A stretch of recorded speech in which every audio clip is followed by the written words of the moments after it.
Salut à tous, c'est Bismart. On est reparti pour une nouvelle semaine. Alors, nouvelle semaine d'ailleurs, au cours de laquelle on va faire pas mal d'émissions thématiques. Voilà, c'est comme ça. Là, on va commencer avec la grande distribution dans la foulée des rumeurs entre Carrefour et Auchan. Mercredi, on s'intéressera au capital développement. Et puis jeudi, les prix de l'électricité. Alors là, 1 heure sur les prix de l'électricité, les amis, ça va être un pur bonheur. La dernière centrale marginale, tout ça, machin, etc. Et tout. Remarquez, là, si on passe 1 heure sur les marges arrière, ça va être pas mal aussi, hein, parce que les prix de la grande distribution dans le genre, c'est aussi quand même à se tirer une balle. Évidemment, on en dira un mot. Les grands défis de la grande distribution, c'est parti pour 1 heure.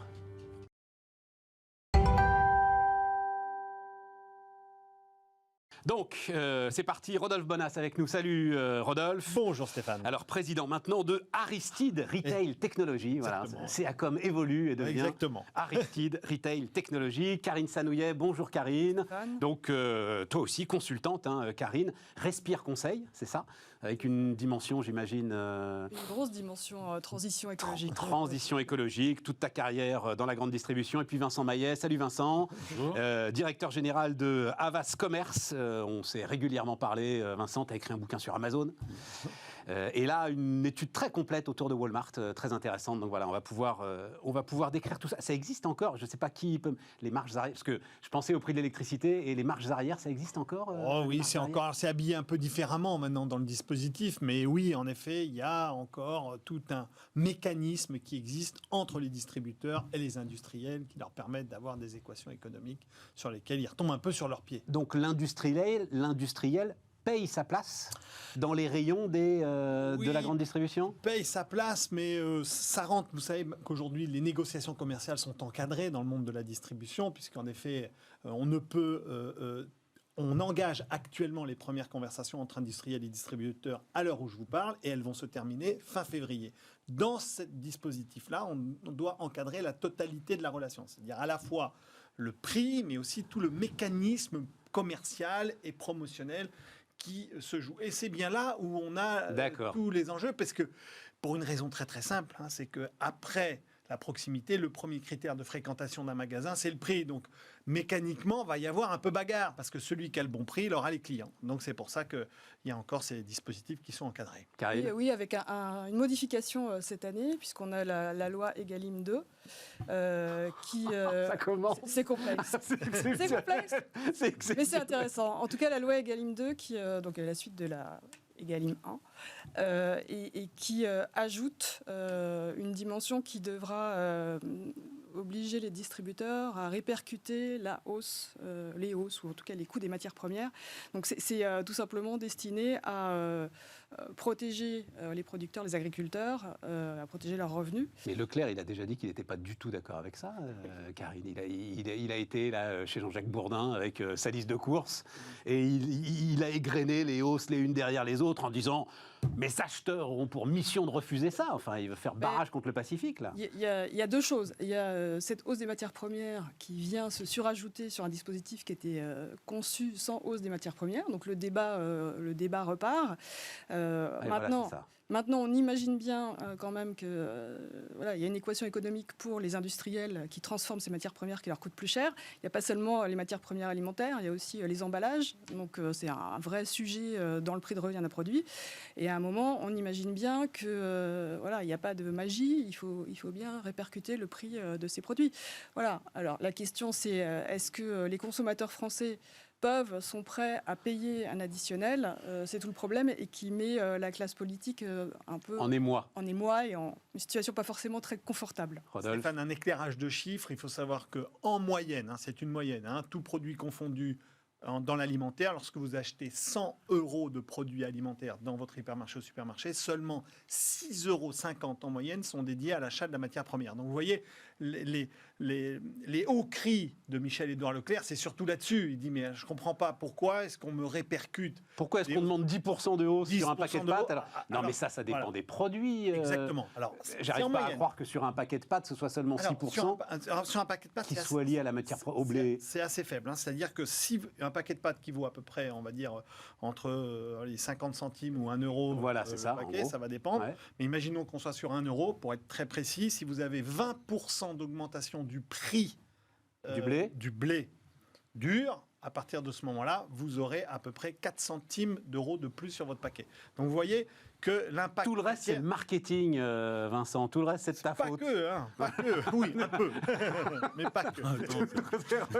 C'est le fabricant de prospectus qui dit ça. Je suis mort de rire. Mais, Bon, un mot là-dessus, Vincent. Vas-y, ça m'intéresse. Il y a un truc qui est important aussi là-dessus, c'est que quand on parle de marge arrière ou de comment en fait les distributeurs organisent finalement la négociation avec le fabricant, une des raisons qui fait que les prospectus aujourd'hui ne disparaissent pas, c'est justement parce que ça fait partie du panel d'outils de négociation et de mise en avant. Parce que vous avez finalement les rayons, ils sont pas illimités, donc vous avez beaucoup de marques qui essayent d'exister. Et le prospectus, par exemple, fait partie des solutions de négociation avec les acheteurs pour exister, non pas forcément dans le facing et dans le rayon, mais au travers du prospectus, d'avoir un peu d'existence et de surface d'existence pour vendre des produits. C'est ce qui s'appelle les services, la vente de services aux industriels. Voilà. Mais le prospectus, c'est le la principale raison, c'est le canard le plus lu de France. Enfin, moi, quand je faisais mes études de journaliste, on me disait le prospectus de Carrefour est le journal le plus lu de France. C'est surtout énormément d'argent. Donc, quand on dit, les distributeurs, les gens disent bon, c'est quoi l'alternative au prospectus ? Il ne faut pas se dire quels sont les médias alternatifs au prospectus. C'est quel est le modèle économique qui permet finalement d'offrir les mêmes services et la même puissance et la même mise en avant que les prospectus papier aujourd'hui en alternative. Est-ce que le canal digital permet de faire ça ? Aujourd'hui, non. Alors, encore un élément chiffré. Non, mais vas-y, on est en plein j'apprends plein de trucs, je suis ravi. Entre ce chiffre d'affaires promotionnel, ça représente entre 7 et 15% du chiffre d'affaires d'un distributeur alimentaire ou non alimentaire. Donc vous imaginez... L'ensemble de ce que Karine t'appelait les services associés à la vente des produits. Le plus gros des services. Il y a deux types de services. Il y a le service qui concerne plutôt la gamme de produits. Et le service qui concerne la promotion. Donc les prospectus, c'est le service qui concerne la promotion. Et c'est un peu piégeux parce que d'une part, les distributeurs doivent, ça c'est normal, doivent avoir des services réels. Donc le prospectus, c'est réel, on peut le toucher, on sait combien on en fabrique, on sait combien on en diffuse. Donc, la tête de gondole, c'est réel aussi. La tête de gondole, c'est réel, mais quand vous avez un parc de 1000 supermarchés, qu'il faut aller montrer que vous avez bien fait les 1000 têtes de gondole dans les 1000 supermarchés pendant 10 jours ou 15 jours, c'est plus compliqué à prouver. La DGCCRF, il ne vous envoie pas des personnes dans les 1000 supermarchés. Donc le prospectus, c'est à la fois... pratique, tangible et efficace, parce qu'effectivement, aujourd'hui, même si le digital prend de la place dans la manière qu'ont les Français, les consommateurs d'être au courant des produits, des promotions, le prospectus, c'est quand même beaucoup plus simple. On le trouve dans la boîte à lettres, etc. Il s'impose à nous, quoi. C'est ça. C'est ça le truc. Il faut pas aller le chercher. Voilà. Donc, alors que le digital, il faut aller le chercher. Exactement. Toutes les expériences, Stéphane, qui ont été montées en Suisse, en particulier, qui à un moment a décidé d'éradiquer complètement le prospectus papier, ils sont très vite revenus dessus. Pourquoi ? Parce que c'est un média qui commercialement est efficace. En Corse, il y a eu une expérience aussi il y a presque 10 ans maintenant, dans laquelle l'ensemble des distributeurs s'étaient accordés pour ne plus faire de promotion commerciale au travers du papier. Et au bout du course, ils sont revenus parce qu'ils ont vu que cette absence d'attractivité commerciale, elle avait un impact sur le chiffre qui était assez conséquent. Impact sur le chiffre et puis impact sur... parce que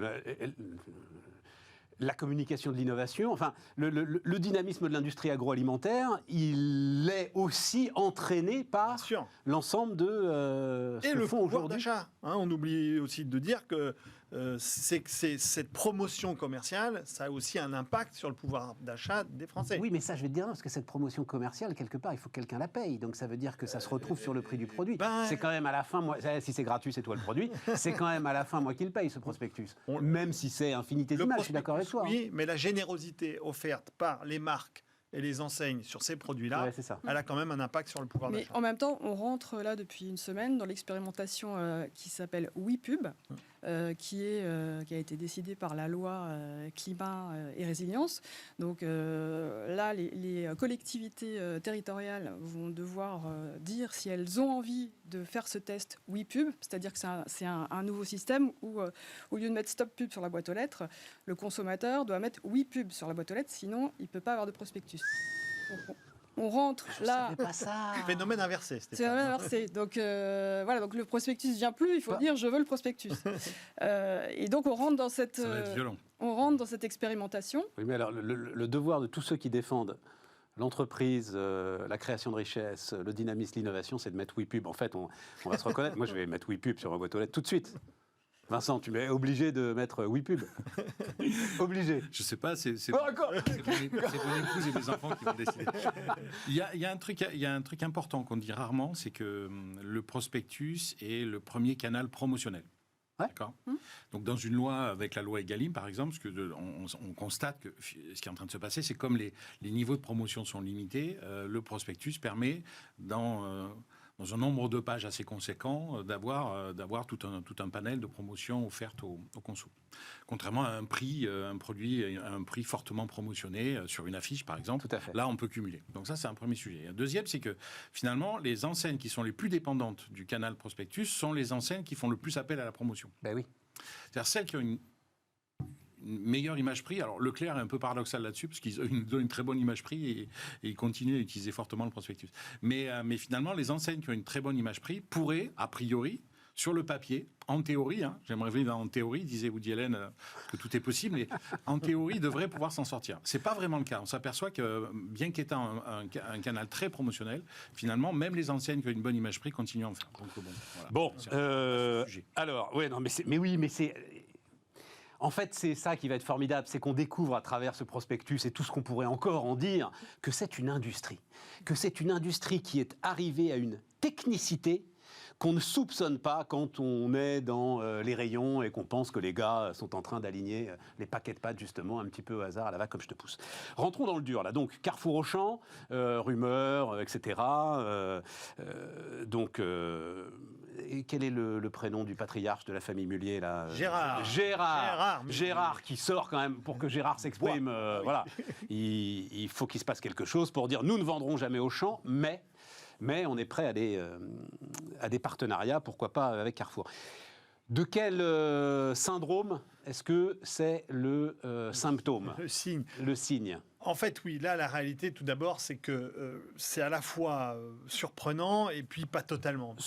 Sans rentrer dans les détails de cette opération, parce qu'on verra. Mais pour expliquer simplement une chose, c'est que Alexandre Bompard avait annoncé dès le départ, quand il est arrivé chez Carrefour, à dire le marché français de la distribution alimentaire aura besoin d'une concentration. Donc, qu'il y participe, à la rigueur, ça surprend personne. Tout à fait. Et puis, on connaît sa marque de fabrique. Quand il était à la FNAC, il a quand même lui qui a monté l'opération FNAC Darty. Donc, qu'il essaye de reproduire le système, c'est pas trop surprenant.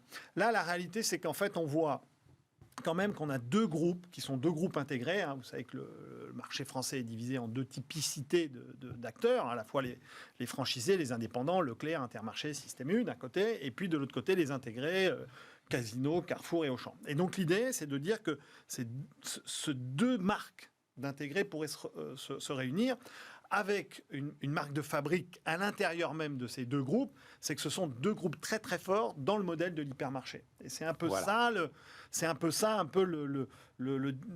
point, avec un Carrefour quand même qui cette année, ça il faut le souligner, a réussi à redonner des couleurs à son modèle de l'hypermarché. Donc on peut comprendre qu'il est entamé ou pas, on ne sait pas, mais entamé de premières conversations avec Auchan pour leur dire écoutez, on a une recette, est-ce qu'on ne pourrait pas la partager ? Rodolphe, c'était assez simple. Alors, je ne sais pas mes confrères du Monde, mais à partir du moment où avec Casino, c'est même plus la peine d'en parler parce que c'est un problème d'homme entre les deux patrons ou l'étranger, tu n'as plus le droit puisque c'est stratégique.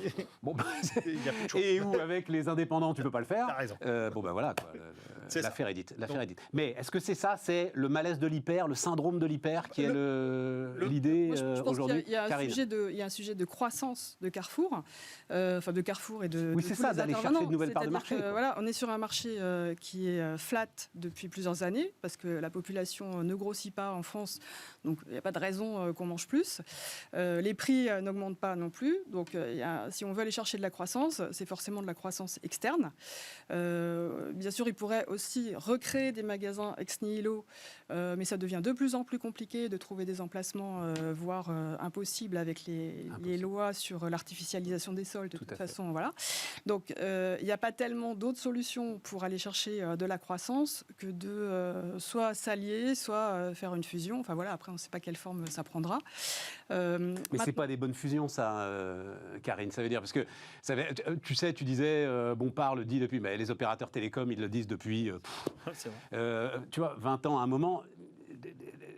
La fusion de deux groupes qui vont pas très bien et qui savent pas comment chercher de la croissance, ça donne jamais quelque chose de très efficace. C'est un modèle en fait. Si on fait un peu de la projection, c'est quand même un modèle où l'hyper, où on fusionne les deux. C'est un modèle où l'hyper est très présent et très puissant. Ouais. Et donc du coup, c'est pas le modèle. Enfin, c'est pas forcément le modèle de l'avenir. Les grands hyper aujourd'hui. On en est sûr de ça. Aujourd'hui, ça va plutôt vers des petites structures, des moyennes structures, sachant que le modèle économique de l'hyper, il fonctionne quand le non alimentaire est puissant. Parce que l'alimentaire, il y a un moment où vous avez 15 choix d'avocats et de tomates, ça va pas beaucoup plus loin que ça. Tout à fait. Donc il passe par un renouveau du non-alimentaire. Et aujourd'hui, moi, je connais pas d'hyper qui est réinventé à ce point le non-alimentaire qu'on se dit, waouh, génial, les gens vont retourner... Leclerc, il tient. Oui, mais Et Leclerc, il dit, c'est mon Amazon en 3D. Oui, mais c'est pas des grands hyper.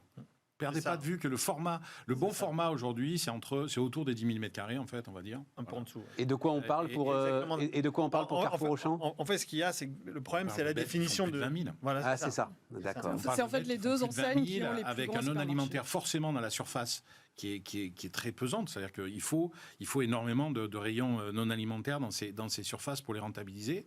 Et puis, ça fait des années qu'on dit que ce soit Carrefour, Auchan, que ces hyper-là, quand ils vendent un téléviseur, par exemple, en rayon, ils perdent de l'argent. Parce que la concurrence du digital est forte. Les marges sont tellement faibles que vendre un téléviseur, c'est-à-dire mettre en place une organisation de la livraison, un vendeur, un conseiller, machin, fait qu'ils perdent. C'est de l'EBIT négatif aujourd'hui. Donc, la difficulté du modèle aujourd'hui hyper, elle est là. Et donc l'idée, c'est... Non, mais attends, ça m'intéresse juste finir ça, parce que l'idée donc de l'hyper, c'était en fait... J'attire le chaland en disant il va absolument tout trouver, je vais perdre de l'argent sur le téléviseur, mais je vais me récupérer sur autre chose. Et en fait, là, il n'y a plus rien sur quoi se récupérer, c'est ça le... Si, parce que les parts de marché alimentaire restent à peu près stables. Oui, mais avec des marges qui sont... Non, enfin, c'est là-dessus qu'ils gagnent de l'argent. Alors après, il y a une difficulté qu'évoquait mon camarade tout à l'heure, mais je veux dire, aujourd'hui, c'est le poumon la grande distribution alimentaire, et notamment des hyper, ça reste l'alimentaire. Après, le non-alimentaire permettait d'augmenter les paniers. D'accord. Alors, les hyper font toujours 40% des dépenses des Français pour leur alimentation. Donc on parle bien là des grands hyper. Les hyper, Leclerc. Tous hyper confondus. D'accord. Donc au-dessus de 10 000 m2. Non, le point, c'est ça, c'est que on a une définition en France de l'hypermarché qui dit un hypermarché, c'est au-delà de 2500 m2. Mais en fait, la réalité, c'est que le modèle entre 2500 mètres et 20 000 m2, c'est plus du tout le même magasin, c'est plus du tout le même modèle économique, c'est plus la même histoire. Ouais. Et ce qu'on a bien identifié, c'est de dire que, ce que dit Vincent est tout à fait vrai, c'est que en fait, on se rend compte que la frontière, elle est entre 8 et 10 000. C'est-à-dire que... Frontière de rentabilité. Oui, non, de performance. De performance. Ça ne veut pas dire que les autres sont pas à la rentables. place du non alimentaire. Exactement. Et donc, à partir du moment où on bascule dans les 10 000, on arrive à une logique dans laquelle on va au-delà d'un alimentaire et d'un non-alimentaire de dépannage. On est obligé d'avoir des rayons non-alimentaires puissants, c'est-à-dire dans la TV, IFI, vidéo, la déco. Il faut qu'il se passe quelque chose sur ces rayons. Il faut qu'il se passe quelque chose. Et à ce moment-là, on se rend compte que la concurrence du digital vient bousculer, chahuter le modèle économique. C'est pour ça que sur ces dernières années, juste pour préciser ce point-là, c'est ce qu'on n'avait jamais vu se faire en France, c'est que des très gros hypermarchés ont commencé à fermer des mètres carrés, c'est-à-dire à réduire leur surface de vente en disant attends, moi je ne peux pas faire face à ce modèle-là. Karine ? C'est une question de trafic en fait dans ces très grands magasins. Il y a un trafic qui diminue, enfin des clients qui viennent moins, parce que d'abord les gens ont moins envie que dans les années 80-90 d'aller passer la demi-journée en famille dans l'hypermarché. Voilà, ça c'est fini.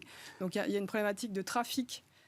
D'autant qu'effectivement, comme disait Rodolphe, il y a des alternatives pour acheter le non-alimentaire sur Internet, en e-commerce. Donc, c'est des modèles qui deviennent plus fragiles. Même si ça reste une part très importante encore de la consommation des Français. On n'est pas en train d'avoir un effondrement des hypermarchés. Mais c'est vrai que les Français habitent de plus en plus en ville. c'est plutôt les formats moyens ou petits qui sont en centre-ville et plus les formats de périphérie pour lesquels il faut prendre la voiture pour aller faire les courses. C'est ces formats plus petits en ville, là où se trouvent les gens, qui ont de la croissance aujourd'hui. Vincent, leçon de Walmart là-dessus. Alors, le son de Walmart. Mais enfin, pas. Non. Non. Elles sont très très nombreuses. Mais juste sur les hyper. Alors Walmart, alors d'abord, il est très fort. Ils sont très forts sur le non alimentaire. Walmart, c'est assez bluffant d'ailleurs parce que. Mais justement, ils ont des solutions. Eux, ils ont trouvé des solutions. Ils ont des solutions. Après, ils souffrent, mais comme tout le monde, mais ils ont des solutions. Le truc qui est très intéressant, c'est quand vous visitez un hyper Walmart, vous avez l'impression que l'alimentaire a été restreint par rapport à la France. C'est-à-dire que la surface de l'alimentaire en France est bien supérieure à l'équivalent d'un hyper Walmart aux États-Unis. Ils sont très forts sur le non-alimentaire, notamment sur les prix. C'est absolument bluffant. Ils sont très très forts sur les prix. Globalement, Walmart. Mais c'est la masse, la puissance qui fait ça, justement. C'est parce que c'est combien ? C'est 550 milliards de dollars de chiffre d'affaires ? C'est 550. Mais 550, ouais. Ce qui est assez intéressant, c'est que en gros, Walmart a toujours eu une espèce de relation avec les Américains. Et notamment les ruraux, parce que vous allez à New York, chercher un Walmart à New York, il faut prendre la voiture, vous n'y allez pas à pied. Donc, notamment avec les ruraux, qui a toujours été très forte. Il y a une relation de partenariat qui est absolument incroyable. Il y a un contrat de... Qu'ils ont réussi à renouveler, alors. Qui a toujours depuis été 50 ans, 60 ans. Qui a toujours été là. Il y a un contrat de confiance sur les prix qui est monstrueux. Alors moi, la dernière fois que j'y étais, c'était premier sur les prix. Ils s'engageaient à être les premiers sur les prix et ils montraient, ils montraient des études qui justement prouvaient qu'ils étaient les premiers sur les prix. Donc ça, c'est un sujet. Et puis, il y a un truc qui est en train de se passer, en fait. Vous regardez dans le monde l'évolution du retail. Vous avez ce que j'appelle les digitaux natifs, donc les Amazon, les Alibaba, les Flipkart en Inde, voilà, les JD.com, les Rakuten, etc. Ces gens-là sont des énormes marketplaces, notamment sur le non-alimentaire. Et vous avez le développement du discount, c'est-à-dire les Lidl, on en parlera tout à l'heure, mais les Lidl, les Aldi, qui en France progressent de façon phénoménale. Enfin, pas qu'en France. Phénoménale. Ah si, ils font. Bon, mais attends, et justement, ouvrons pas tous les tiroirs. Restons sur Walmart. Ce que je veux dire par là, c'est que le prix, en fait, reste toujours un gros driver. Ouais. C'est-à-dire l'engagement sur les prix sur toute une catégorie de population. C'est-à-dire vous avez effectivement les urbains. Bon, les urbains, eux, peuvent se permettre, ils ont tendanciellement des moyens un peu plus importants que les ruraux, mais on voit bien que les gens qui finalement consomment Internet aujourd'hui, c'est des familles périurbaines avec enfants, c'est plutôt des gens où le couple travaille, l'homme et la femme, et ils ont des revenus. Et puis que les catégories qui sont des clients de discount, donc des enseignes comme Action, comme La Foire Fouille, comme Walmart aux États-Unis, comme Lidl, comme Aldi, ces gens-là surconsomment moins le canal digital, ne font pas livrer spécialement, achètent moins de non-alimentaires sur le digital et continuent à fréquenter les magasins. Ça veut dire que cette promesse prix, là, parce qu'on en parlera aussi, c'est-à-dire Walmart, quand on s'intéresse à Walmart depuis 5-6 ans, c'est sans arrêt sur des sauts technologiques. On a raconté l'espèce de petite course avec Amazon sur qui allait remplir ton frigo, le premier, etc. Ouais. Ce que tu dis, c'est, OK, tout ça, c'est très bien. Ouais. Simplement, c'est la promesse toujours tenue d'une relation au prix qui est indéfectible. La signature historique, c'est comme Leclerc en France. C'est Save Money, Live Better, c'est-à-dire économiser de l'argent, vivez mieux. Et ils sont sur le bien-être des Américains. C'est-à-dire que, pour ça d'ailleurs que... Alors il faut savoir qu'en plus Walmart, c'est plutôt... donc c'est l'Arkansas à l'origine. Donc c'est plutôt des gens qui sont républicains. Et Doug McMillon, par exemple, c'est totalement déconnecté de Trump. Ça faisait partie des soutiens de Trump. Parce que pour lui... tout le phénomène Black Lives Matter, en fait, d'accord, était une agression pour les clients de Walmart, qui sont des clients plutôt d'origine africaine, pardon, en tout cas noire américaine. Noire américaine, nous on a le droit de le dire. Avec des revenus plutôt faibles, plutôt, voilà. Donc, Douglas Macmillan, c'est le gars en fait qui est un gars de l'interne, en plus c'est assez l'histoire assez la relance de il a démarré stagiaire et il est aujourd'hui patron. Juste pour rebondir, parce que c'est vrai qu'aux États-Unis on a cette réalité, c'est-à-dire qu'on a une véritable contre-attaque organisée face au phénomène Amazon, qui est à la fois Walmart, qui est une vraie démonstration et qui est assez puissante. Alors on a une densité commerciale qui est très différente aux États-Unis qu'en France. Hein. C'est-à-dire qu'en France, D'accord, mais il y a 10 ans, personne ne pensait qu'il résisterait comme ça. Personne. Voilà. Et exactement, et c'est pour les raisons qui ont été évoquées, c'est cette performance du prix, parce qu'il n'y a pas d'autre choix que ça. Hein, c'est pas ça qui fait.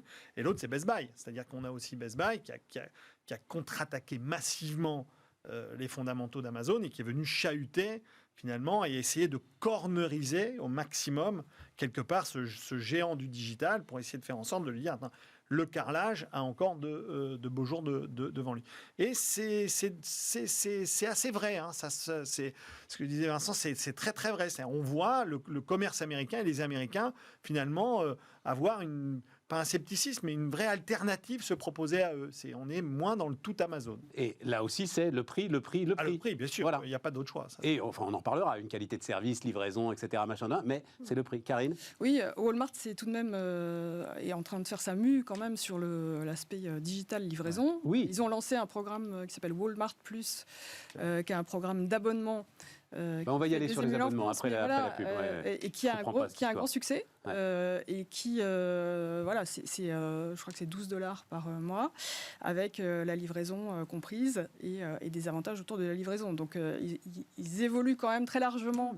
Ils étaient effectivement un modèle qui était everyday low price, pas beaucoup de promos, alors pas de connaissances clients, tout ça, les histoires de carte de fidélité, c'était pas du tout dans leur truc. Ils évoluent pour faire face à Amazon et avec un certain succès, parce que je pense qu'ils y ont mis les moyens.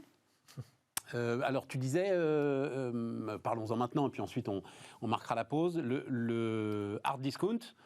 Moi, j'ai l'impression qu'on reste sur des parts de marché qui sont toujours les mêmes. Bon, faut surtout pas dire ça. Vas-y. Ce qui se passe, c'est qu'en fait, on voit déferler un modèle qui est assez passionnant quand on le regarde de près, c'est le modèle Lidl. Le modèle Lidl, c'est... mais Lidl, c'est quoi ? C'est 6, 7, 8% du marché aujourd'hui. Oui, mais c'est plus que ça. Ça a démarré à 1,5. Ça c'est ça qu'il faut voir. Ce qu'il faut voir, c'est que depuis presque 3 ans, je vais peut-être dire des bêtises, mais en tous les cas, c'est une conquête de parts de marché tous les trimestres. C'est vraiment une croissance continue. Non, ça fait très très mal. C'est du grignotage permanent. Ce qui évolue, c'est... Attends, Vincent va finir et puis je te... Non, le secteur hard discount n'évolue pas. On est même plutôt... on a baissé depuis 2008, c'était monté à 2008, c'était monté à 14% au moment de la crise. On est plutôt à 11% aujourd'hui. En revanche, il y a eu des disparitions d'enseignes. Il y a Dia qui a disparu, par exemple. Donc Lidl, au contraire, a beaucoup investi en France, elle y est aussi. Donc ces deux enseignes-là, elles gagnent des parts de marché, mais sur un marché lui-même qui n'évolue pas. D'accord, je comprends. Ok. Alors, Vincent, après, je comprends ce que vous voulez dire, mais il y a un point qu'il ne faut pas perdre de vue. C'est-à-dire que si vous regardez Lidl, c'est un modèle de pur discount, on va dire... façon Europe du Nord. C'est-à-dire que là, pour le coup, on est dans du prix. Les produits sur les palettes, bim, on y va. Quand même, à l'époque, c'était limite trash, d'ailleurs. Tout à fait. Chez un Lidl, vous disiez waouh. Et en gros, ils ont fait un trajet qui est assez intéressant. C'est pour ça que je pense qu'il faut faire attention à pas trop les cornériser. C'est qu'on voit que l'expérience magasin, la qualité produit, puis surtout les non alimentaires. Ce qui est hallucinant d'ailleurs. Là, moi, pour le coup, je trouve ça absolument à raconter. Je trouve ça absolument fabuleux. C'est que donc ils ont fait monter en gamme l'expérience alimentaire, donc avec du pain cuit sur place, avec des choses assez intéressantes, toujours en gardant cette idée prix. Et puis des magasins de plus en plus sympas. Et puis alors, ils font un truc qui est absolument incroyable, c'est que ils ont des produits non alimentaires. Vous savez, le fameux robot cuiseur, le vélo, la petite tronçonneuse à bois, etc., à des prix qui sont absolument canons. Et sur lesquels ils communiquent, et donc ils font venir... Et donc là, ils font des opérations de déstockage, quoi. Ils font des opérations de déstockage, arrivage, on va dire, des coûts.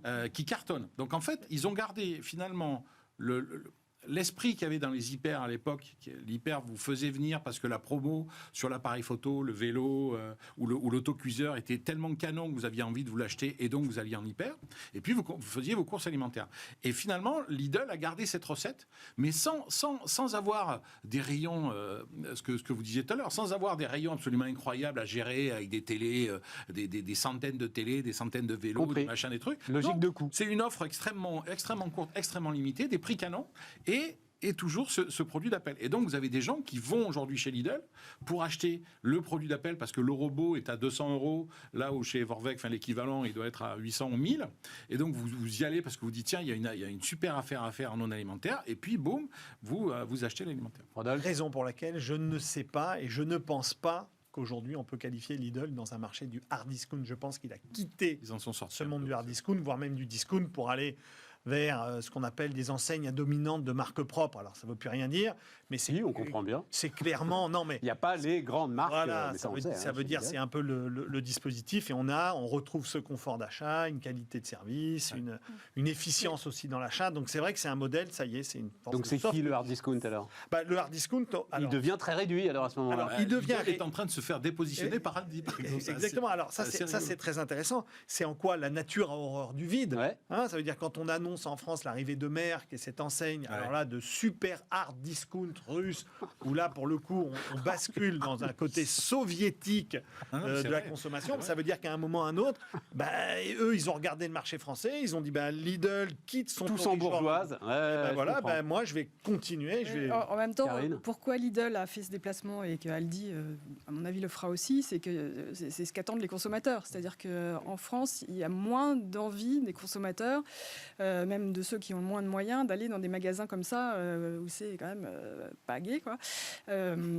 Et en France, il y a aussi de l'aide alimentaire. Donc, en fait, les gens qui ont vraiment des difficultés pour manger, il y en a qui mangent avec l'aide alimentaire, partiellement ou complètement. Ceux qui peuvent se permettre... Ah oui, je d'aller dans des comprends ce que tu dis, magasins, c'est intéressant. C'est-à-dire c'est étroit, en fait. entre tous nos systèmes sociaux, on va dire ça comme ça, effectivement, la puissance des Restos du Cœur, qui a peut-être pas d'équivalent Exactement. ailleurs en Europe, j'en sais rien, mais enfin, c'est très, très, très puissant. En fait, le créneau du super hard discount devient très étroit. Exactement. Ah, ouais.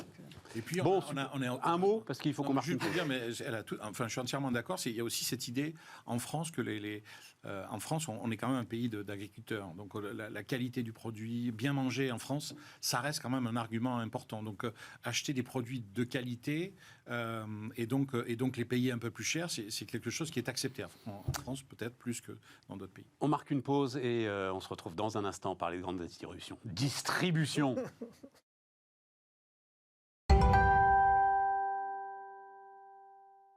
On repart les amis, Rodolphe Bonas, Karine Sanouillet, Vincent Maillet. Alors, abonnement, qui veut? Je ne comprends rien. Donc, ah oui, non, franchement, là. Essayer d'éclairer. Donc, j'ai été regarder Monopflix. Oui. Opérer une rétention du business acquis. J'ai adoré, j'ai lu un article, c'était les trucs de consultants, tu sais. Nous allons opérer une rétention du business acquis. Ouais, enfin d'accord, mais tu le payes, quoi, ton business acquis. Donc ça veut dire que tu vas perdre la marge sur ton business acquis. Formule d'abonnement, alors. Donc, formule d'abonnement, vous avez sans doute vu ça. Vous payez donc un abonnement de quoi? 10-12 euros. 5-6 euros. Là. 5-6 euros parfois. Et vous avez des réductions qui sont parfois, enfin je crois que c'est Casino, c'est 10% sur l'ensemble de ton panier de courses. 15% quoi. sur les marques distributeurs pour Carrefour. Ça fait Ouais, des belles 10% économies. sur les courses, le père de famille nombreux que je suis, ça peut représenter... Ça fait des sous. Ah oui, oui, En oui, fait, oui, oui. La réalité, c'est que là, la grande distribution alimentaire française court derrière un rêve qui est de se dire, finalement, est-ce qu'on peut faire évoluer notre modèle un peu à l'image d'une enseigne très connue et qui est présente d'ailleurs en France, qui est Costco, qui finalement a monté tout son modèle économique sur une logique d'abonnement. C'est-à-dire vous payez une carte et cette carte vous donne accès au magasin et à partir de ce moment-là, l'ensemble des revenus, c'est-à-dire la contribution au résultat de l'enseigne vient de la carte et du coup dans le produit, on peut offrir des produits à des prix qui sont finalement sans marge, tapés au maximum avec des logiques d'enseigne qui sont complètement différentes. Et donc c'est ce qu'on est en train de Rodolphe, tester en on va France. être d'accord, je vais le dire très franchement. Oui. Pour que ça marche, il faut que ce soit une escroquerie. Non. Pour que ça marche, il faut que j'ai l'impression... Mais non. et pour que ça marche, il faut que le magasin récupère sur mon panier davantage Non, que ce que je vais C'est pas forcément payer une en escroquerie. abonnement. C'est pas- Finalement, l'objectif, c'est que De vous fidéliser. faites vos courses une fois chez Leclerc, une fois chez Carrefour. En prenant l'abonnement, ça va être 2 fois chez Carrefour. D'accord. C'est mais, c'est pas forcément une escroquerie vis-à-vis du consommateur, mais c'est un hold-up vis-à-vis des Le concurrents. mot important, là, vous avez lu tout à l'heure, c'est rétention. Rétention. Voilà. Et en fait, dans ce mot-là, il y a à peu près tout ce qu'il faut comprendre. C'est-à-dire qu'aujourd'hui, vous cherchez à fidéliser vos clients. Vous cherchez à la fidéliser sur des produits. Là, on parle de produits récurrents, donc ça va être quoi? L'eau, la lessive, voilà, un Attends, certain alors, nombre de produits. ça veut dire que c'est pas le cas. Et là, Ah non, non. je Si, tombe si, des nues. ça l'est. C'est pas le cas dans la grande distribution. Non. Moi, j'avais l'impression qu'on Très était grande- massif. Non, en fait, le point, c'est que On va les pas cartes... tous faire nos courses dans le les- même supermarché. Non, les hyper- cartes de fidélité actuelles, en moyenne, les Français ont 2,5 cartes en moyenne dans leur portefeuille qui sont actives.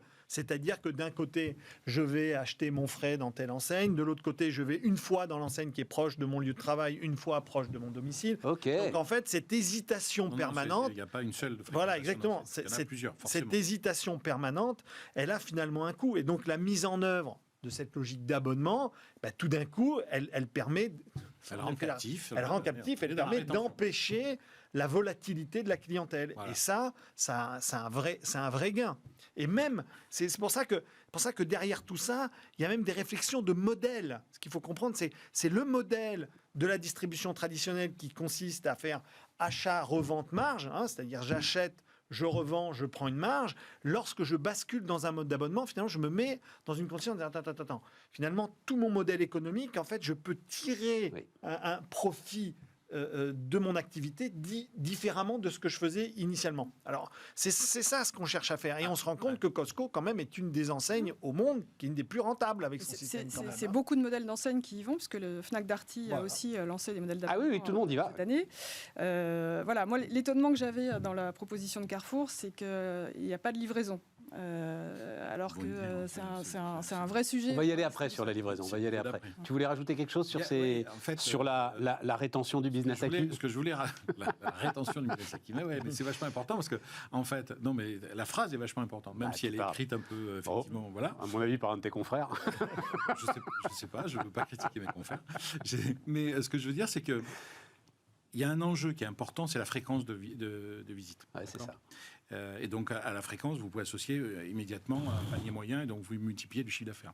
Donc, le fait de mettre en place de l'abonnement, c'est une façon sur des produits essentiels, d'accord ? En plus, sur des produits essentiels ou des produits de MDD, donc des produits finalement de fond rayon, plutôt du quotidien, etc., vous augmentez la fréquence de visite de vos clients. Donc finalement, ce que ça peut vous coûter, quand la question où est l'escroquerie, je comprends. Ce que ça peut coûter en relatif à l'enseigne, finalement, elle va le récupérer sur le chiffre d'affaires qu'elle va faire sur ses clients en gagnant la fréquence. Les échos que j'ai, c'est que les Français ne s'y trompent pas parce que les formules sont assez successful. Apparemment, les enseignes qui testent le modèle dans l'alimentaire sont assez satisfaites de ce qu'ils ont mis en place. Je te confirme que quand tu vois la formule, tu te dis où est le bug. C'est-à-dire que si tu n'as pas tous les éléments d'information que vous venez nous apporter là, tu dis là où c'est génial, c'est qu'il y a un sujet. En termes de volume sur un certain nombre confère la discussion qu'on a eue tout à l'heure sur les RFA et les gains et les marges des enseignes. Je veux dire, quand vous arrivez à mettre en place de l'abonnement, des gros volumes d'abonnement, et donc finalement à vous engager sur des abonnements vis-à-vis des industriels,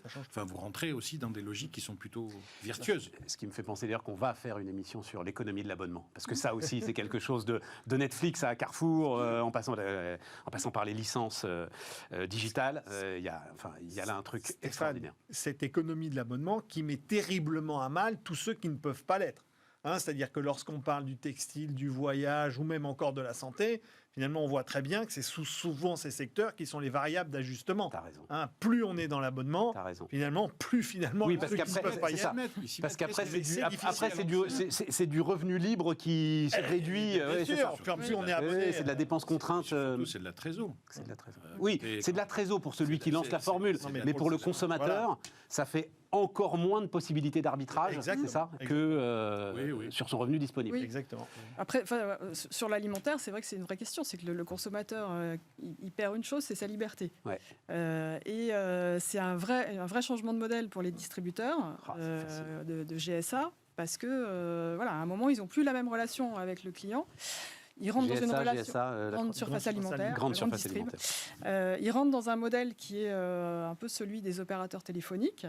Et on peut dire que la relation client entre les consommateurs et les opérateurs téléphoniques, c'est pas la meilleure relation qu'on puisse souhaiter. Donc il faut faire juste attention que quand on rentre dans un modèle d'abonnement, ça change complètement le contrat de la marque avec son client. Donc c'est un point de vigilance. C'est ça. Si je suis abonné, j'ai renoncé à ma liberté, il faut que je trouve ce dont j'ai besoin, ce dont j'ai envie. Tu as intérêt à être bien achalandé. Exactement. Et il y a un niveau de service qui doit être excellent. C'est l'autre truc derrière, c'est les livraisons. C'est-à-dire que... Alors, je réfléchissais à ça, je me disais, tiens, est-ce qu'on est passé de... Donc, Bompard débarque à la tête de Carrefour et c'est Act for Food. Et j'ai l'impression qu'on est passé, en fait, de Act for Food, c'est-à-dire du produit, à la façon dont on nous l'apporte. C'est-à-dire que la bataille, elle se fait maintenant davantage sur la livraison et l'ensemble de ces éléments-là. Non, tu es sceptique Non, sur ma un peu trouvaille dont j'étais sceptique, pourtant très fier. Ouais, non, mais en fait, Vas-y. non, c'est un continuum cette affaire-là. Ça veut dire quoi? Ça veut dire qu'aujourd'hui, c'est vrai qu'on ne peut plus avoir de rupture entre la promesse que l'on tient et le service que l'on va rendre. Ça, c'est une réalité. On est tout à fait d'accord pour dire que de plus en plus, et c'est aussi un peu terrible, c'est-à-dire la course à la conquête de parts de marché a mis un certain nombre d'acteurs, et en particulier dans le domaine de l'alimentaire, à ne pas valoriser des logiques de service. Si on parle du drive, par exemple, qui est un dispositif qui économiquement est absolument incroyable, c'est une bonne affaire pour un consommateur, parce que finalement, il va avoir le même prix de ses produits alors qu'il ne va plus les choisir dans le rayon, il y a quelqu'un qui le fait à sa place.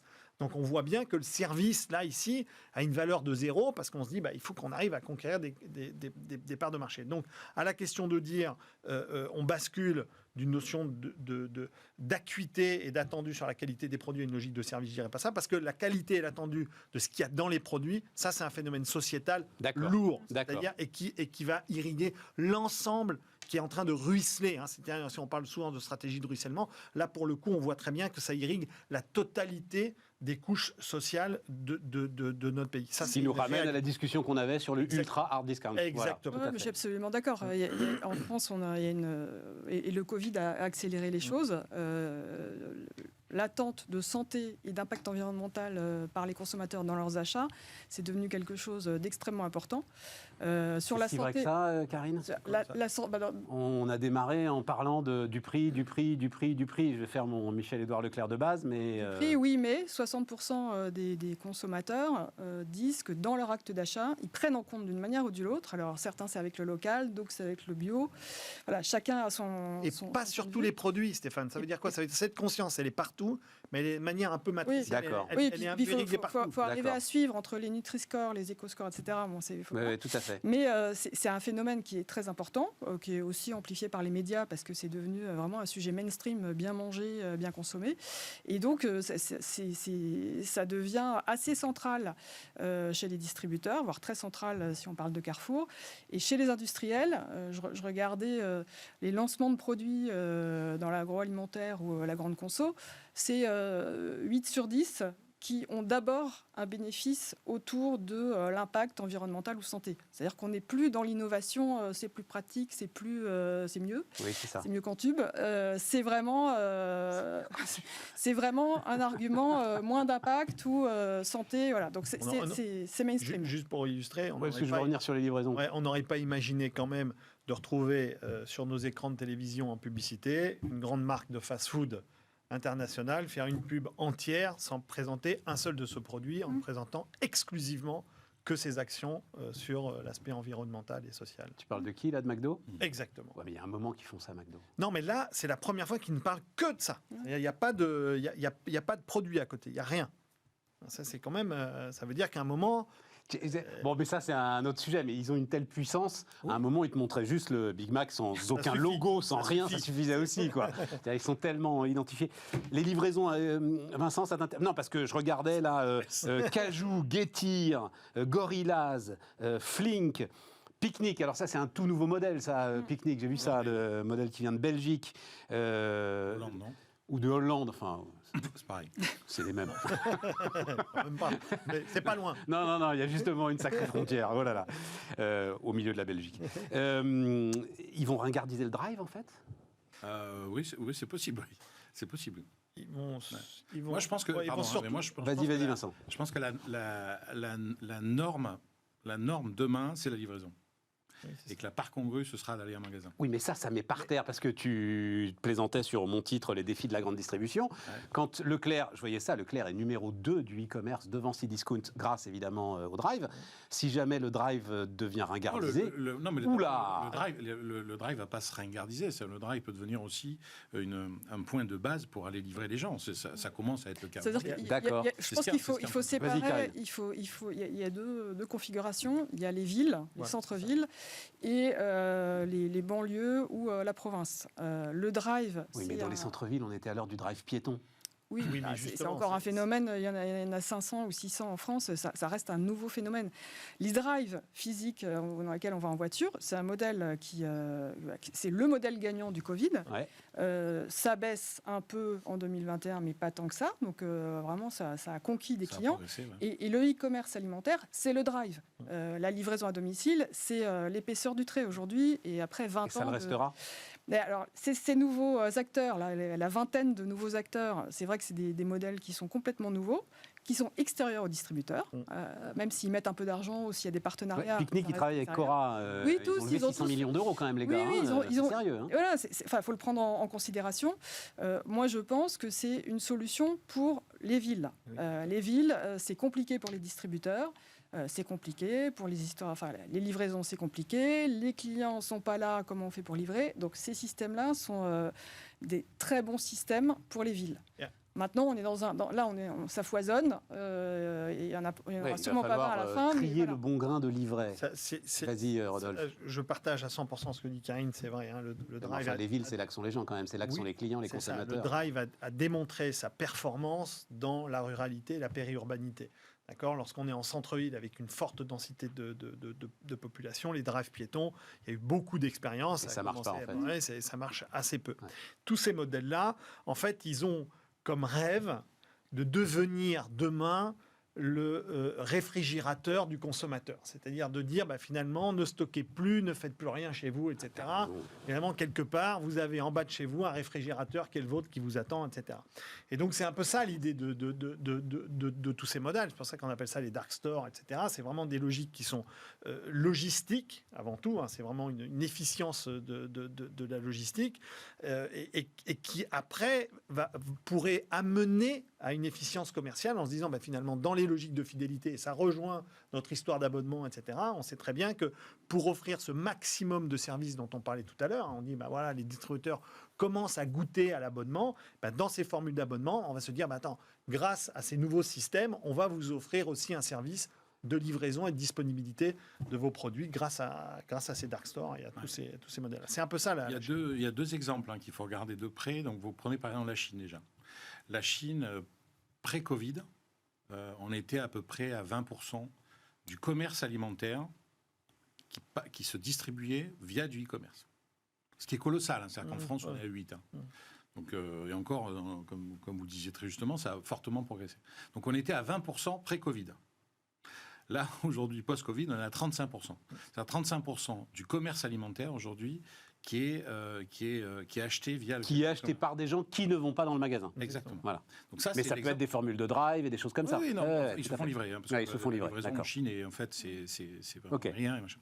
Donc ça, c'est un premier sujet. En plus, quand on parle d'alimentaire, on parle de le repas du midi, etc., etc. Donc on est entre, effectivement, l'alimentaire et la restauration, en fait, un peu comme Uber Eats, etc. Ça, c'est la Chine. Et puis, il faut regarder les États-Unis. C'est la bataille aujourd'hui qui a lieu aux États-Unis entre Walmart, Target, des gens comme Kroger et des gens comme Amazon, se fait aujourd'hui sur la livraison. Ouais. Donc sur des offres d'abonnement, et puis vas-y, moi je te livre devant la porte, et je te livre si tu me donnes la clé juste pour ton frigo, Ouais, etc. la serrure connectée et Donc, tout ça. donc, et tout, avec, c'est une des, histoire avec, qu'on des, a avec, racontée. des, avec des fréquences de passage qui sont très très hautes, hein, c'est-à-dire qu'on passe plusieurs fois par semaine, etc. Donc on est dans une bataille de la livraison qui est totale, avec, et du coup arrive le drone, les navettes autonomes. Il y a une petite boîte, c'est pas une petite boîte, ça s'appelle Nuro aux États-Unis, qui commence à livrer l'alimentaire pour Walmart par exemple, et on voit qu'il y a un engouement pour ce type de service. Donc je ne veux pas jouer les Cassandres et faire peur aux distributeurs, mais pour moi, la livraison, quand vous êtes une famille plutôt périurbaine d'ailleurs, parce que je pense que les gens, c'est pas exactement ce que disent les chiffres. Les chiffres disent que les urbains ont plutôt tendance à descendre parce que c'est la sortie. On l'a vu d'ailleurs pendant le couvre-feu, moi quand j'ai fait un observatoire, les Parisiens, 65% étaient malheureux de ne pas pouvoir faire du shopping parce que ça fait partie de la qualité de vie finalement.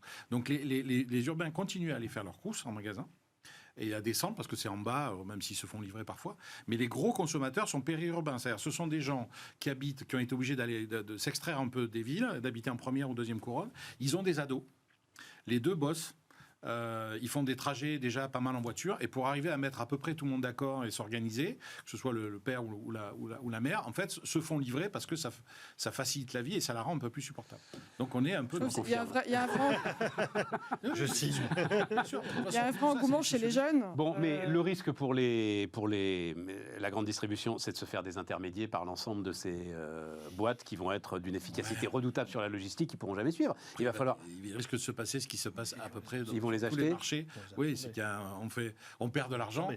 Parce que c'est des modèles qui ne gagnent pas d'argent, ou très peu. On perd de l'argent, on valorise parce qu'on va conquérir de la part de marché, ce qui a très bien réussi Amazon pendant des années, parce que Amazon Et on se vend, et on se vend l'argent ensuite. quand même tout récemment. Et puis un jour, ça finit. Soit ils arrivent à craquer le modèle. Ouais, sauf que et c'est alors pas leur rentable, métier, quoi. Soit ils se font acheter. Comment? Sauf que c'est pas leur métier Là, aux distributeurs. là, Tu comprends, c'est un autre truc, En quoi. l'occurrence, on parle de la logistique. Oui, je te parle de la logistique, de l'ultra dernier kilomètre. Et ça fait partie du métier de la distribution. Ouais, D'accord. Quand même la puissance et la force de la grande Ouais, distribution. d'accord. On l'a vu pendant le confinement. C'est-à-dire que pendant le confinement, à un moment, on a appuyé sur un bouton, l'État a dit on ferme tout. Qu'est-ce qui est resté ouvert avec un marché tout seul? C'est les magasins. Il y a eu quelques ruptures dans les rayons et tout le monde se dit attends, il y a 50 000 références, il en manque 2 000, qu'est-ce qui se passe? Mais ça a quand même bien fonctionné. Non, mais Rodolphe, le fait d'aller chercher le produit, de l'amener dans le magasin, d'être super efficace, etc., c'est une chose. Mais là, il faut le mettre dans le magasin, puis le sortir du magasin et l'amener chez moi. C'est autre Je chose. suis absolument d'accord. La grande distribution, c'est la logistique industrielle. Ouais. Là, on est dans du service de précision. Il faut que le client soit là.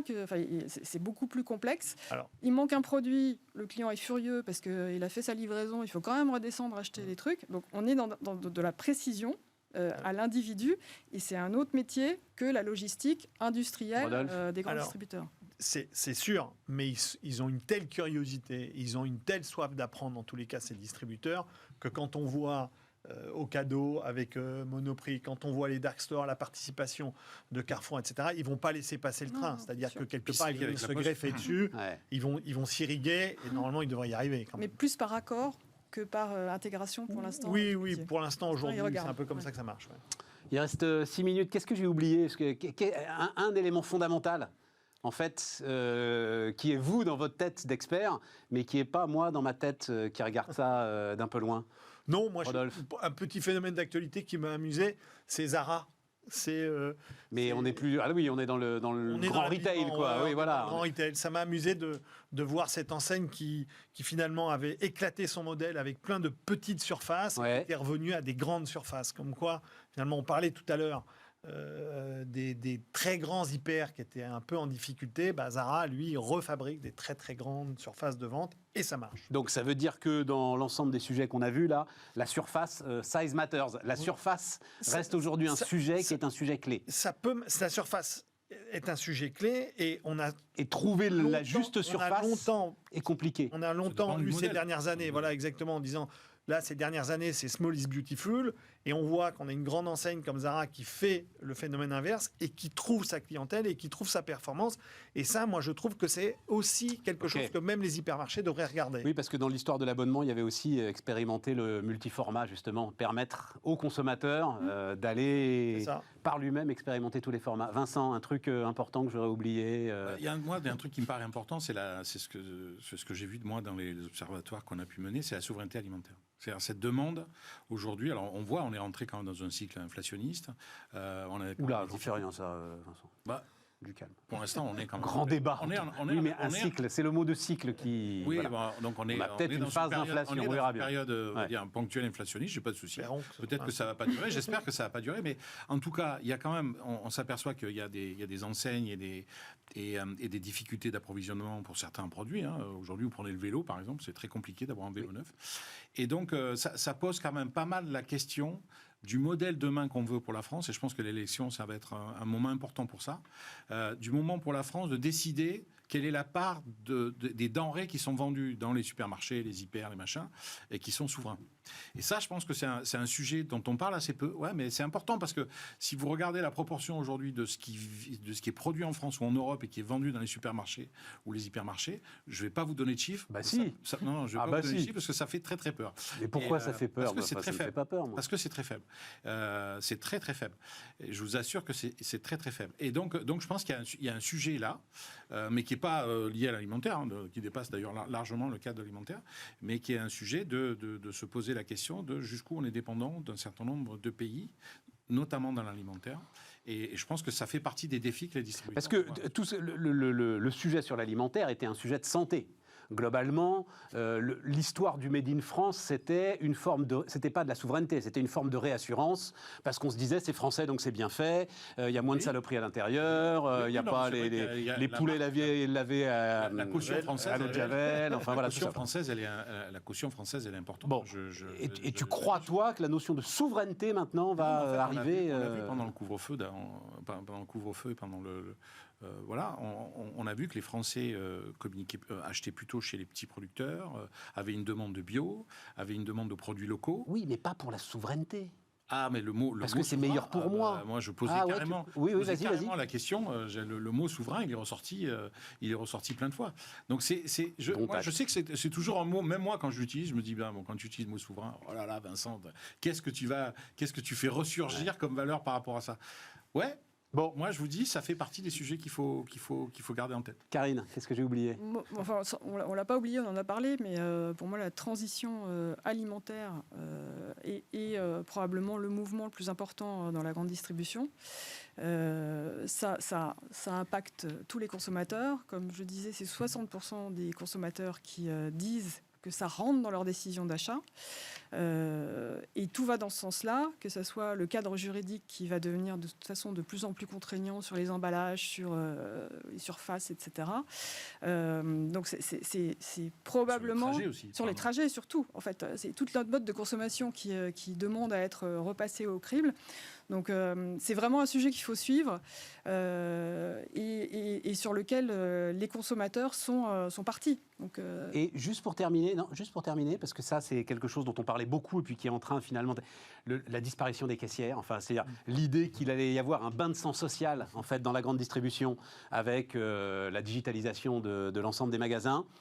Moi, je me souviens d'avoir discuté avec le patron de Super U qui disait « Mais non, jamais, on les réaffectera ailleurs parce qu'on en a besoin. » Voilà. Oui, mais ça, c'est... Je pense que l'hôtesse de caisse, aujourd'hui, moi, je conseillerais aux hôtesses de caisse quand même de se poser la question d'un remplacement ou de penser à leur futur. Rodolphe? Alors, il y a eu des expériences qui ont été menées avec des magasins sans caisse, et donc sans caissière, entre guillemets, avec des caisses, mais sans caissière ou sans caissier, parce qu'il n'y a pas que des femmes, il y a aussi de plus en plus d'hommes, heureusement. Et donc, dans cette logique, ces expériences, très vite, on a remis des caissiers et des caissières, pour la simple bonne raison, c'est que la fidélité des clients, elle vient aussi de là. Je rappelle l'expérience de nos amis Tesco en Angleterre, qui avaient même mis en place ce qu'ils appelaient la slow lane, c'est-à-dire une ligne de caisse dans laquelle le caissier ou la caissière allait s'engager à prendre le temps de parler avec vous pendant qu'on allait faire la caisse. C'est vrai. Non. Si, c'est vrai. Et ça existe encore, ça, oui, ils ont fait le truc, mais pour te le montrer à toi, pour que ce soit dans les bouquins. Ça s'appelle la slow lane. Et donc, à partir de ce moment-là, vous êtes une personne âgée, vous avez envie de prendre le temps à la caisse, vous êtes avec des enfants en bas âge ou quoi que ce soit, vous n'avez pas le stress, vous rentrez dans cette caisse, on va prendre le temps, on va se poser. Tout le monde et le Amazon Go, oui, mais toute petite surface. Quoi. Go, moi, je l'ai tu racontes ça dans ton bouquin. Ouais. Moi, je l'ai éprouvé, je pense que c'est ça l'avenir. Je pense que les toutes petites surfaces. Je pense que la difficulté des tests qui ont été faits souvent, c'est que en fait, vous vous retrouvez à mettre vos paniers dans un truc, à scanner, à machin, à faire tout le boulot. Donc forcément, les gens préfèrent finalement que la caissière le fasse. Mais quand vous êtes dans un Amazon Go ou un Amazon Go Grocery, en fait, vous sortez comme ça librement. C'est très impressionnant. Je peux difficilement imaginer que je peux difficilement imaginer que les gens préfèrent la caissière après parce que vous sortez, vous n'avez pas l'impression d'en payer, et puis c'est immédiat. Donc il y a plus. On paye quand même. Les amis, j'ai adoré. Pas de problème. On refera ça dans quelques mois. Merci. Ça va être absolument passionnant. Et on se retrouve demain pour Bismart.